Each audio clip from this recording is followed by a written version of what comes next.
Hello, my name is Carlton Nicholson. I'm an RN, and I would like to discuss with you today the topic of improving antipsychotic adherence with schizophrenia patients.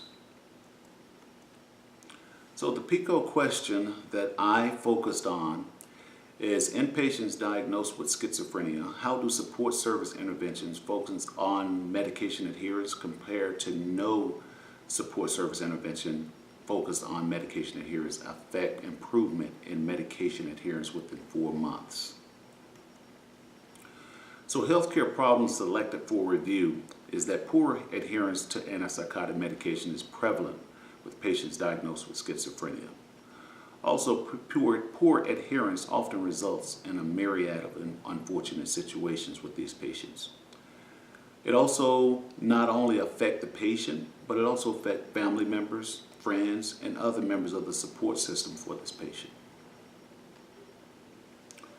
So evidence that supports the importance of the problem is that patients with schizophrenia, their families, and their communities bear the burden of significant social and economic impact of poor treatment adherence.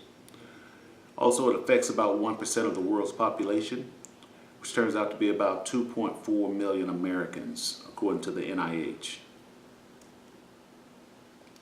So studies reviewed investigating these interventions that may promote medication adherence is telephone intervention, motivational interviewing, and adherence therapy. So just to give you a brief synopsis on these 3 studies that I had chosen, all 3 were randomized controlled trials that focus on the intervention group as well as a control group. Now, there were no third group studied in any of these 3 studies. Now, all participants were diagnosed with schizophrenia. They were all aged 18 and above, all adult, and they were all outpatients. So study 1, the telephone intervention, had a sample size of 865 with an attrition rate of 3 participants. The assessment tool that was used was the DIA, which is the Drug Attitude Inventory. And the result from this study was that there was 8.5% increase in medication adherence as opposed to 1.1% increase in medication adherence with the control group or the treatment as usual group.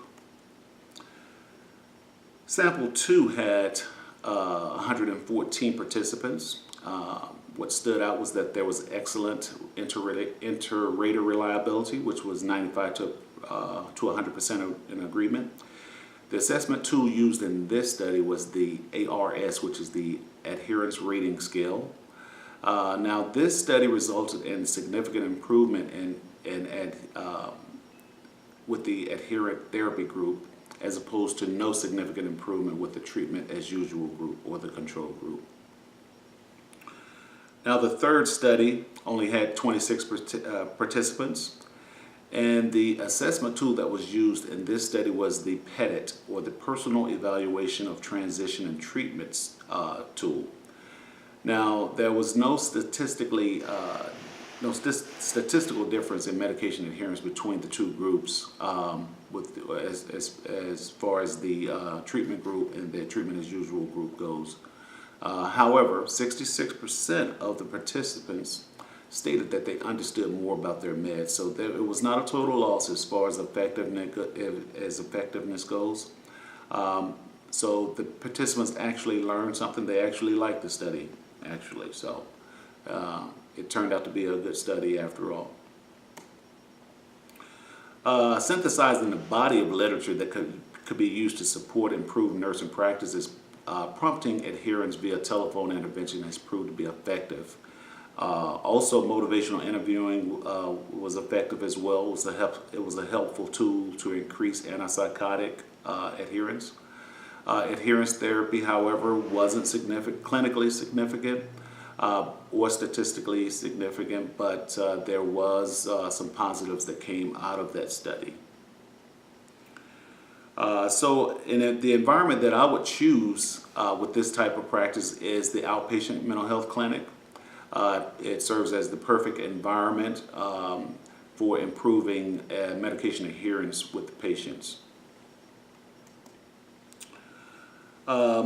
I identified the proposed change is that I would choose is the telephone intervention, utilization of the clinical nurse via telephone call to enhance telephone compliance, medication compliance. I'm sorry, telenursing intervention provides a trifold benefit, which is saving taxpayers money, serves as an extra entity to the patient support system, and it also keeps the patient on track with meds and consequently with their life.